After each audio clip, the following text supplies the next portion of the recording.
వాళ్ళ కార్యక్రమం నిర్వహించడానికి ఇక్కడికి రావడం జరిగింది.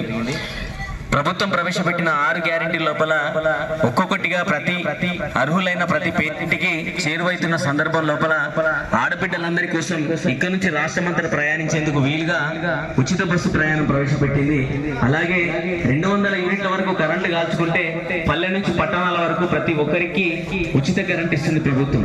అయితే యూనిట్లు అనేది దాదాపుగా మనం కూలర్లు కానీ ఫ్యాన్లు కానీ ఏవి వాడుకున్నా కానీ 200 యూనిట్లు అనేది కాల్చుకోం. మనం పల్లెటూరులో అయితే దాదాపు కాదు కాబట్టి మనకి ఇంట్లో బోర్ ఉన్నా కానీ బోర్ వేసుకున్నా కానీ 200 యూనిట్లు కాదు కాబట్టి 200 యూనిట్లు కరెంటు కాల్చుకుంటే మనకు ఉచిత కరెంట్ ఇస్తుంది ప్రభుత్వం. అలాగే 500 రూపాయలకి సిలిండర్ అన్నది దాదాపుగా చాలా మంది ఏమంటారు అంటే పల్లెటూర్లలో 500 రూపాయలకి సిలిండర్ వస్తలేదు అంటున్నారు. 500 రూపాయలకి సిలిండర్ రావాలంటే మనం ఫస్ట్ మన సిలిండర్ ఆఫీస్ ఏదైతే ఉందో అక్కడికి వెళ్ళి కేవైసీ చేయించాలి. కేవైసీ అంటే మనము ఆధార్ కార్డు ఒకటి, మన బ్యాంక్ అకౌంట్ ఎవరి పేరు మీద ఉందో సిలిండర్ వాళ్ళు అవి 2 జిరాక్స్లు ఒక ఫోటో ఇచ్చి వాళ్ళు ఇచ్చిన ఫామ్ సంతకం చేసినట్లయితే మనకి కేవైసీ ఖచ్చితంగా అవుతుంది.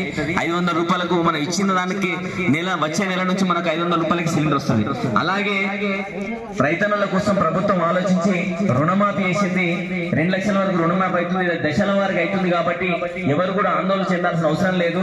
రుణమాఫీ కాని వాళ్ళు ఖచ్చితంగా ప్రభుత్వం మన బ్యాంక్ అధికారులు కలిసి 200 లోపు ఎవరికైతే రుణం తీసుకున్నారో వాళ్ళందరికీ ఖచ్చితంగా రుణమాఫీ అనేది ఖచ్చితంగా అవుతుంది. కాబట్టి బ్యాంక్ అధికారులు కలిసి వివరాలు ఏమైనా అడిగినప్పుడు ఖచ్చితంగా వాటికి ఇవ్వాలని చెప్పి తెలియజేస్తున్నాం. ఇంకొకటి ఏంటంటే రైతు భరోసా పథకం కింద ఎకరాకు 15,000 ఇస్తానని చెప్పింది ప్రభుత్వం. ఇది సంక్రాంతి నుంచి ఖచ్చితంగా ప్రతి రైతు అకౌంట్ లోపల 15,000 రూపాయలు ఖచ్చితంగా పడతాయి. ఏవైతే సాగు చేసే భూములు ఉన్నాయో వాటికి మాత్రమే ఖచ్చితంగా రైతు భరోసా పథకం అనేది ఇస్తారు. అది ఏవైతే కొండలు గుట్టల ప్రాంతాల లోపల రాళ్ళు రప్పలు సాగుకు అనుకోలేని భూములు ఏవైతే ఉన్నాయో వాటికి రైతు భరోసా ఇక నుంచి రాదండి. ఇంకొక విషయం ఏంటంటే గోడులేని నిరుపేదల కోసం ఇందిరమ్మ ఇల్లు కట్టిస్తని చెప్పింది ప్రభుత్వం. అలాగే మన ఇంటికి ఖచ్చితంగా ఇప్పుడు అధికారులు వస్తూ ఉన్నారు. దాదాపుగా ప్రతి పల్లెల లోపల అధికారులు వచ్చినప్పుడు మన ఇంటి లోపల ఎంతమంది ఉంటాం వాళ్ళు అడిగిన వివరాలు ఖచ్చితంగా తెలియజెప్పాలి. మన ఇంట్లో కొడుకులు ఉంటే వాళ్ళకు పెళ్లిళ్ళు అయితే వాళ్ళని కూడా వివరాలని తెలియజెప్పి మన ఖాళీ ప్లేస్ చూపించమంటే ఖాళీ ప్లేస్ చూపించి అక్కడ వాళ్ళు ఫోటో తీసుకుంటారు. ఫోటో తీసుకున్న తర్వాత అధికారులు ఎప్పుడు వచ్చినా కానీ మనం అందుబాటులో ఉండి ఇందిరమ్మ ఇల్లు గూడు లేని నిరుపేదలకు ఖచ్చితంగా శాంక్షన్ అయితే అని చెప్పి సందర్భంగా తెలియజేస్తూ ప్రభుత్వం ప్రవేశపెట్టే ప్రతి పథకం ప్రజల కోసమే ఆలోచించి ప్రవేశపెడుతుంది.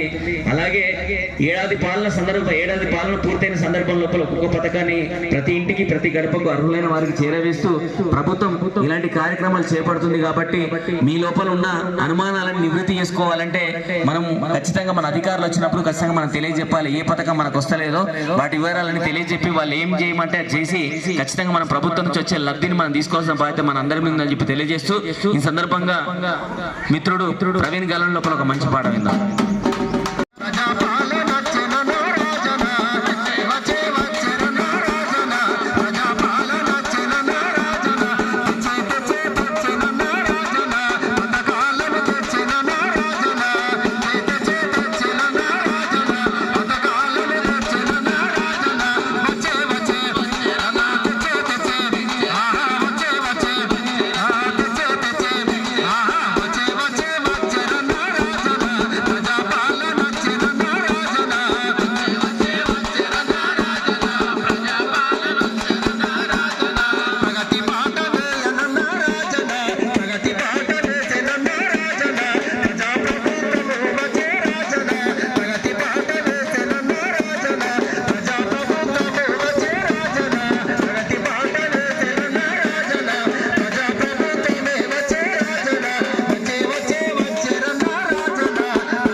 ఖచ్చితంగా ఆ పథకాలు తీసుకోవాల్సిన బాధ్యత మన మీద ఉంది. కాబట్టి ప్రభుత్వం ఇంకొక పథకం కూడా తీసుకొస్తుంది.